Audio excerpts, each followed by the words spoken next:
ताई, जलसंधारणाचा तुमचा पूर्वानुभव आहे. आता एक नवीन अनुभवाला सामोरं जाण्यासाठी तुम्ही तयार आहे. मात्र अगदी काही दिवसांपूर्वी जर आपण पाहिलं की राज ठाकरेंनी एक महत्त्वाचा मुद्दा नद्यांसंदर्भातला उपस्थित केलेला होता की महाराष्ट्रामध्ये असलेल्या आपल्या सर्वच नद्यांना पुनरुज्जीवित करण्याचं ध्येय असायला हवं का?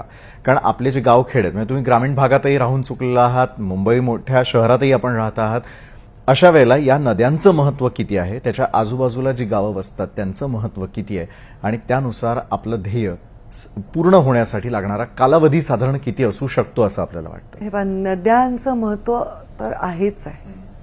म्हणजे पाण्याशिवाय जीवनच नाही. आणि हे जीवन पाण्यामुळे जात आहे हे मी माझ्या डोळ्यांनी पाहिले. माझ्या जिल्ह्याला 2013-14च्या दुष्काळात लोक पाण्याविना मरत होते, पशुपक्षी मरत होते, प्राणी मरत होते. हे महत्वाचंच आहे.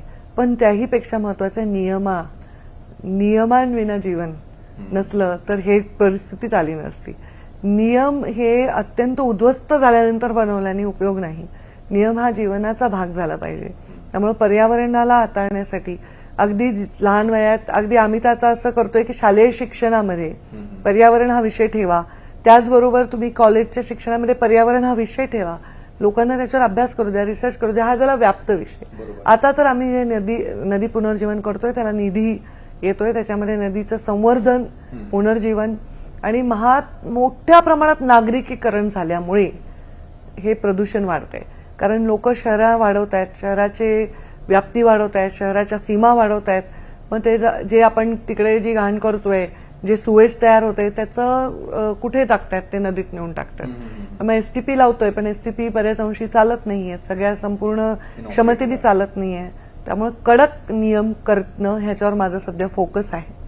आणि मग त्याचा अवलंब करणं आणि त्याचबरोबर जो निधी येतोय तो निधी अत्यंत योग्य पद्धतीने खर्च झाला पाहिजे, नदीचं पुनर्जीवन झालं पाहिजे.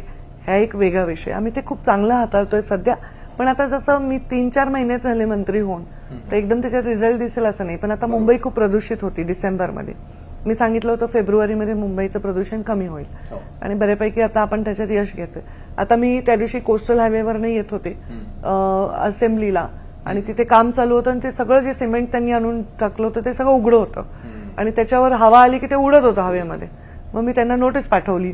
संध्याकाळी जाईपर्यंत त्यांनी ते आच्छादन केलं होतं. त्यांचं काही नियम पाळणं मस्ट आहे, मस्ट आहे.